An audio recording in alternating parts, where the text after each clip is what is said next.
ഇന്നത്തെ ഞായറാഴ്ച ഞങ്ങൾ അമ്പലത്തിലേക്ക് മാറ്റി വെച്ചിരിക്കുന്ന ദിവസമാണ്. അതുകൊണ്ട് തന്നെ രാവിലെ പുലർച്ചെ എണീറ്റ് കുളിയെല്ലാം കഴിഞ്ഞു നമ്മൾ അമ്പലത്തിലേക്ക് പോകാൻ റെഡിയായി ഫ്ലാറ്റും പൂട്ടി ഇറങ്ങി. എല്ലാ പ്രാവശ്യത്തും പോലെ തന്നെ ലിഫ്റ്റിൽ കയറി ഓരോ സെൽഫി എടുത്ത് കാറിൽ കയറി. നല്ല ചൂടുണ്ട്. നമ്മളിപ്പോൾ കാണുമ്പോൾ ഇത് പകലാണെന്ന് തോന്നുവാണെങ്കിൽ ഏകദേശം ഇത് വലിയ സമയമൊന്നും ആയിട്ടില്ല. 6-7 മണി ആയിട്ടേ ഉള്ളൂ. നല്ല ചൂടുണ്ട്. നമ്മളവിടുന്ന് യാത്ര തുടങ്ങി ഏകദേശം 20 മിനിറ്റാണ് നമ്മുടെ യാത്ര എന്ന് പറയുന്നത്. ചൂട് അതിഗംഭീരമായിട്ട് കണ്ടിന്യൂ ചെയ്തുകൊണ്ടിരിക്കുമായിരുന്നു. ഒരു ഏകദേശം ഒരു 7 മണി 7:30 ആയിട്ടുള്ളൂ. ഇത് പക്ഷെ നമുക്ക് കണ്ടു കഴിഞ്ഞാൽ നല്ല ടൈം തോന്നും. അതായത് അത്രയും ദൈർഘ്യമാണത് ഇപ്പോഴത്തെ പകലിന്. വണ്ടി പാർക്ക് ചെയ്തതിന് ശേഷം നമ്മൾ നേരെ അമ്പലത്തിലേക്ക് നടക്കുകയാണ്.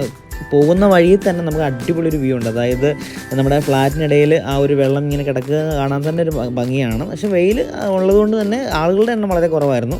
നമ്മൾ ഈ ഒരു നടപ്പാതയിലൂടെ വേണം നമ്മൾ അമ്പലത്തിലേക്ക് എത്താനായിട്ട്. ടൂറിസ്റ്റുകളെ ആകർഷിക്കാൻ വേണ്ടി പല തരത്തിലുള്ള മെറ്റീരിയൽസ് ഇവിടെ ഉണ്ട്. നമുക്ക് പൊടികളായിട്ടുള്ളതുണ്ട്, പിന്നെ നമുക്ക് മണം വരുന്നതുണ്ട്. ഇതെല്ലാം ശ്വസിച്ച് വേണം നമ്മൾ അവിടെ എത്താനായിട്ട്. ഏകദേശം ഒരു 10 മിനിറ്റ് യാത്രയുണ്ട് ഇതിൽ കൂടെ. ഒരു ചെറിയ ചെറിയ വഴികളിലൂടെ നടന്ന് വേണം നമ്മൾ അമ്പലത്തിലേക്ക് എത്താനായിട്ട്. ഞങ്ങൾ ഈ വഴിയിലൂടെ നടന്നു ഏകദേശം അമ്പലത്തിൻ്റെ മുകളിലെത്തി.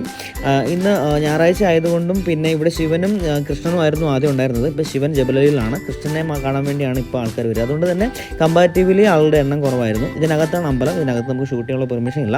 അതിനുശേഷം നമുക്ക് അവിടെ നിന്നൊരു ഫുഡ് തരും. ഫുഡ് എന്ന് പറയുമ്പോൾ ഇതിനെ നമ്മൾ പ്രസാദമായിട്ട് തന്നെയാണ് കണക്കാക്കുക. രാവിലെ ഒന്നും കഴിക്കാതെ ഇറങ്ങിയതുകൊണ്ടാണെന്ന് തോന്നുന്നു. രണ്ടുപേർക്കും നല്ല വിശപ്പുണ്ടായിരുന്നു. അവളും അത് ഫുള്ള് കഴിച്ചു, ഞാനും കഴിച്ചു.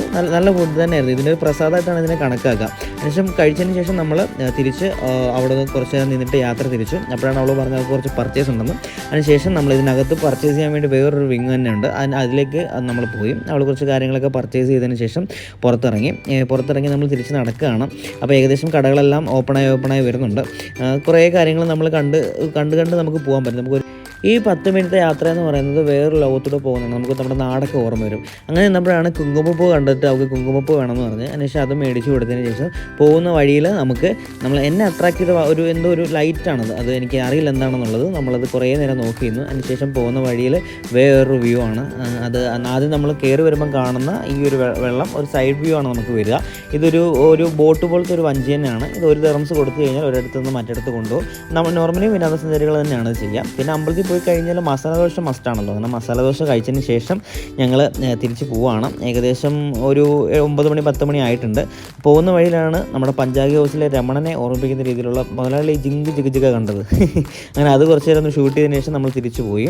നമ്മൾ ദുബായി കൂടെ ഷർട്ടും മുണ്ടും, എനിക്ക് ഏറ്റവും ഇഷ്ടപ്പെട്ട ഡ്രസ്സ് എന്ന് പറയുന്നത് ഷർട്ടും മുണ്ടുമാണ്. അപ്പോൾ നമുക്ക് നമ്മുടേതായ ഒരു കേരളത്തിൻ്റെ തനിമയായൊരു ഡ്രസ്സാണല്ലോ ഷർട്ടും മുണ്ടും. അതിട്ട് നമ്മുടെ ദുബായി കൂടെ വഴി ഡ്രൈവ് എന്ന് പറയുന്നത് അതൊരു പ്രത്യേക ഫീലാണ്. അതെനിക്ക് ഭയങ്കര ഇഷ്ടമാണ്. അതുകൊണ്ട് തന്നെ ഞാൻ മുണ്ടെടുത്ത് വളരെ ചുരുക്കം ചില സമയങ്ങളാണ് പോവുക. അങ്ങനെ ഞങ്ങൾ ഇൻഫിനിറ്റി ബ്രിഡ്ജ്